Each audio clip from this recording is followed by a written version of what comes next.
नमस्कार दोस्तों, आप देख रहे हैं सिटी न्यूज़ मुंबई। 12 मई के अखबार में हमने लिखा था कि राजन विचारे के खिलाफ एंटी इनकम्बेंसी है और उन्हें ये चुनाव काफ़ी दिक्कतों भरा होगा। और एक और जहां प्रताप सरनाईक, नरेंद्र मेहता, संजीव नाइक, गणेश नाइक, मंदा मात्रे, निरंजन डावखरे स्वयं मुख्यमंत्री थे, उनके अपोजिट में वहीं पर कांग्रेस के मीरा भाईंदर में मुजफ्फर हुसैन राजन विचारे की ओर से थे। आपको बता दें कि इस चुनाव में राजन विचारे मीरा भाईंदर से लेकर ठाणा तक का बहुत सी जगहों पर नादरद थे, लेकिन जिस तरीके से भाजपा ने आक्रामक प्रचार किया, मुख्यमंत्री ने प्रचार किया, 3 बार मुख्यमंत्री आए, 3 बार उप मुख्यमंत्री आए, केंद्रीय मंत्री आए, अन्य नेताओं को लाया गया। आपको बता दें कि राजन विचारे पिछले 10 वर्ष से ठाणे लोकसभा 25 से सांसद रहे हैं। पिछले चुनाव उन्होंने 4,10,000 वोटों से जीता था। इस बार का चुनाव करीब 2 लाख वोटों से हार रहे हैं।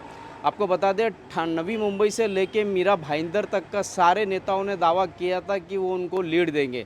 मीरा भाईंदर में नरेंद्र मेहता ने 1 लाख का लीड देने का दावा किया था, वहीं पर प्रताप सरनाईक ने 1 लाख का लीड देने का वादा किया था। अब देखना ये है कि जो 2 लाख के आसपास लीड नरेश मस्के को मिला है, उसमें गणेश नाइक का कितना हिस्सा है, संजू नाइक का कितना हिस्सा है, मंदा मात्रे का कितना हिस्सा है, निरंजन डावखरे का कितना हिस्सा है और नरेंद्र मेहता का कितना हिस्सा है, और इसके अलावा प्रताप सरनाईक का हिस्सा कितना है। आपको बता दें, जिस तरीके के चुनाव के रुझान आए हैं, उससे भाजपा को अब आत्मचिंतन करने और ओवर कॉन्फिडेंस में अनाप शनाप बोलने, हिंदू मुस्लिम का कार्ड खेलने के जो उन्हें लत लग चुकी थी, अब उन्हें उनकी आदत से बाहर आना पड़ेगा। कुल मिला के लोकसभा के चुनाव में भाजपा को भी बुरी तरीके से करारी हार का सामना करना, के भले ही वो जीत जाए लेकिन एक तरह की हार ही मानी जाएगी, क्योंकि जम्मू कश्मीर में 370 की धारा यानी 300 सबसे पहले 370 सीटों का दावा किया, फिर 400 का दावा किया। और आपको बता दें, ना तो भाजपा को 370 सीटें मिल रही है, ना तो 400 सीटें मिल रही है। अगर प्रधानमंत्री के 10 साल का कार्य इतना अच्छा है तो उन्हें 400 क्या पूरे 500 भी मिलना चाहिए था। लेकिन जिस तरीके से कांग्रेस ने पूरे देश में उन्हें इंडिया अलायंस के नाम से जो टक्कर दी है, नरेंद्र मोदी को नाकों तले चने चबा दिया है। और रही बात ठाणे लोकसभा की, तो राजन विचारे के खिलाफ काफ़ी एंटी इनकम्बेंसी थी, लेकिन उद्धव ठाकरे की सहानुभूति होने के चलते उन्होंने भी काफ़ी अच्छी टक्कर दी है।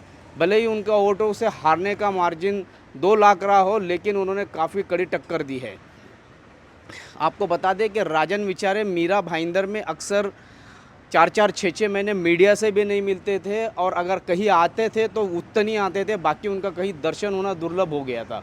आपको बता दें कि चुनावी घोषणा पत्र में जिस तरीके से नरेश मस्के ने चुनावी वादे किए हैं, अगर उन वादों का पूरा नहीं खरा अगर उन वादों पे वो खरे नहीं उतरते हैं, तो आने वाले समय में उन्हें भी इसका मुकाबला करना पड़ेगा। आपको बता दें कि नरेश मस्के ने करीब 250 से 300 ऐसे वादे किए हैं जो 5 साल में भी पूरे होने वाले नहीं है। अब देखना ये है कि हर महीने या हर साल उन वादों में से कितने वादे नरेश मस्के पूरे करते हैं, ये तो आने वाला वक्त ही बताएगा।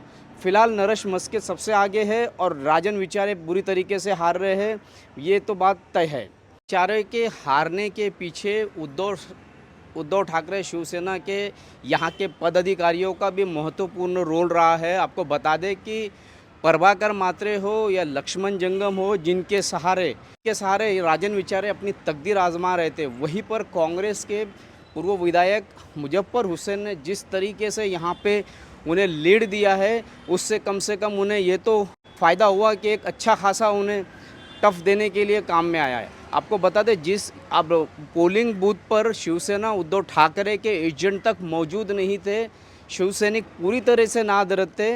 आपको बता दें, यहाँ पर मीरा भाईंदर में सबसे अच्छी पकड़ प्रताप सरनाईक ने बना रखी है, जिसके चलते उन्हें काफ़ी कामयाबी मिली है।